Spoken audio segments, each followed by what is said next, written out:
You guys, the beauty community is a mess right now, and Patrick Ta is hearing it from those online after he launched a new product, and people are saying that he is stealing from another creator. It's turned into a whole messy situation, and we are going to get into everything being said. Recently, Patrick Ta released a new product, and man, did it cause some drama because people felt like he wasn't selling an original idea. His new transition blush collection immediately sparked backlash online after fans accused him of taking inspiration from makeup artist and creator Painted by Esther. Esther's popularized the viral transition blush look on TikTok. She's worked with big-name stars and has been working with Love Island star Alandria Carthan. And through that relationship, her technique has just blown up even more. She layers cream blush, concealer, and powder blush using a puff brush for a seamless look. And Patrick Ta has been seen using this technique and crediting Esther in the past, so he knows where the popularity stems from. I have foundation on, skin on, my version of Painted by Esther. My version of Painted by Esther. Which made it that much more upsetting to those online when they saw that he was releasing transition blurring blush duos. He was also coming out with a transition blush brush, and not only that, but he was trademarking the words transition blush. Fans of Esther felt that he was ripping her off and accused him of stealing from her. People said reheating Painted by Esther's nachos and putting a Patrick Ta sticker on top with a $100 price tag. Let's all thank Painted by Esther. Isn't this what Painted by Esther created originally, this look? Others said that he was capitalizing off the technique going viral and was adding to overconsumption because this technique doesn't actually require anything other than products people already have at home. Now, Esther ended up making a video in regards to the entire situation and said that she never claimed to create the technique and did want to give credit to those who have been using it before her. I was like, you know what, I might finally say something, because what I don't like is, I don't like being scared to say things, because you know how easy it is for them to angry black women, us. Like, I'm actually getting tired of constantly being spoken for and being scared to speak because I am a black woman. And it's not even about being a victim, it's about, this is just how it is. The second you say something, you instantly look disgruntled and angry and all the things. I'm not angry, my life is amazing, God is good. I have a great life, I have great clients, I have great family, I have great friends around me. You know, I'm very happy and fulfilled, and it's taken me a long time to get here. I'm actually trying not to cry and like, probably because I'm also sick, like it's hard for me to get my words out. But what this whole thing is particularly strange to me, because I spend a lot of my own money and I spend a lot of my own time and I spend so much effort doing something and honing something. Nobody can say, I've actually never one time said I started anything. You cannot find me a singular tweet, proof, anything that I have ever said I started this. That's silly. I'm an artist, and I come from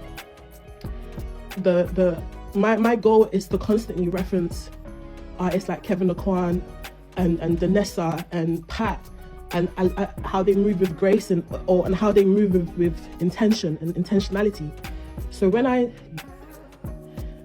I do things, I constantly I'm aware of what I'm doing, and I'm aware of where I want to take it. And what I don't like is when people try and rush you to do things. You're silly because you didn't patent it. You're silly because you should have said it was your... No, because I'm not giving that grace to fully take ownership for anything, because it instantly is met with, well, you didn't start it, or you didn't create it. How dare you? So I've just never even claimed that. But she did note that she had previously had an interesting experience with Patrick Ta before. She said that she had gotten a booking request from someone on Patrick's team while in Los Angeles. Allegedly, this person asked to book her for a do and go, and they wanted to record the session, which she found very odd. She said no one is just like out here asking to record her. Like, if you want her to teach you something, that's something else. That's a different service. And she found the whole thing conniving. I have had really weird experiences with Patrick. This is not all my friends know, they can attest for me because I speak about this to them. The weirdest one recently, because I want to say there's been about 2 or 3. The weirdest one recently was, I was in LA. I get a booking request from the other half of Patrick Tar. So it's not just him. There's another half of him, which is Remy. I don't want to mispronounce her name. I genuinely don't know how to pronounce it. So she asked to book me. She's messaged me. She's texted me. She's got my number through a hairstylist I just recently done a collab look with. So I've accepted the request. I don't normally accept requests directly to me. My agent handles that. She has asked to book me for a do and go. A do and go means you do it and you leave. There's no in between, right? It's not a one-to-one lesson. It's not a teaching lesson. It's none of that. It's you do it and you leave. She has booked me, and then on the day of the booking, I get a text from my agent. Oh, so-and-so, her name, wants to record you doing the glam. To which I said, no, that doesn't sit right with me. That's not what you're booking me for. That's not what the nature of the job is, you know? So I cancelled that booking because I found that very strange. Like, why would you want to record me doing my work? No one does that. You can see the kind of people I work with. None of them have ever asked to do that because it's just not a thing you do. If you want to learn, if you want me to teach you, then that's a different service. So that is conniving. Patrick had also recently been seen in his videos using the same verbiage and technique as a video Esther had recently posted, and people were just feeling like he was completely copying her without crediting her. First, you want to really saturate the product to the back of your palm. Get it into your brush. Place it on the onto the back of my palm. I really want to make sure that I blend this into my brush and apply directly onto my cheek and really work that product in. Esther also noted that her saying the back of my palm wasn't a common saying, and so the fact that he verbatim copied what she said was very telling to her, as she said, mind you, the back of my palm isn't even a common way to describe that area of your hand. And I did that take 4 times. It was a typo telling. Patrick has since responded to the situation in a caption of a TikTok he posted promoting his product, where he said, I started working on Transition Blush 1.5 years ago. I wanted to create a product that was specifically made for this blush look. I do not own this look painted by Esther. She is amazing and so talented. She popularized this look through her work and through Alandria. I also have been doing this blush look since 2021. Not the same as Esther, but my own version.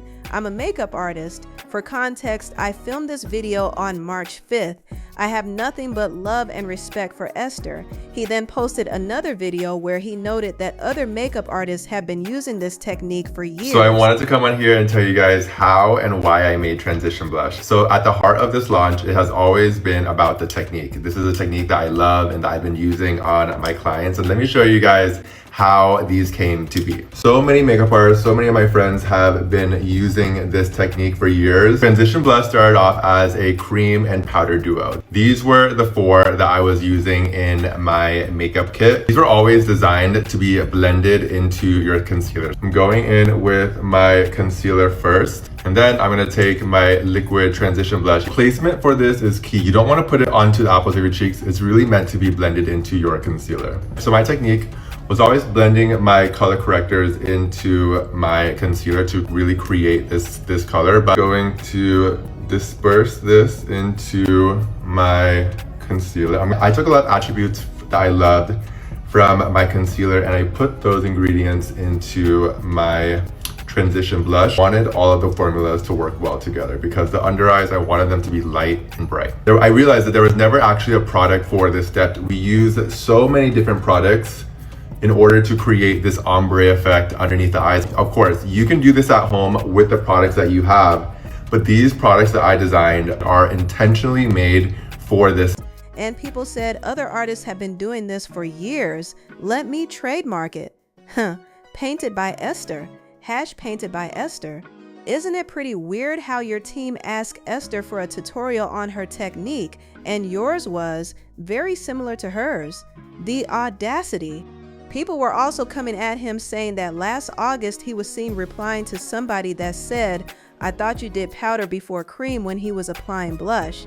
And he said, I switched for the painted by Esther look. So people have just been calling him out, feeling like he really took something from Esther and didn't credit her, tried to profit off of it with this new launch. It's caused a whole big mess in the beauty community with a lot of people upset. And Patrick has also been called out for copying his packaging before. But that is what is going on in the beauty community. That's what Patrick had to say. That's what Esther had to say in response to everything. I certainly want to know what you guys think. Let me know your thoughts in the comments. I love you guys so much, and I will talk to you in the next video. Bye, guys.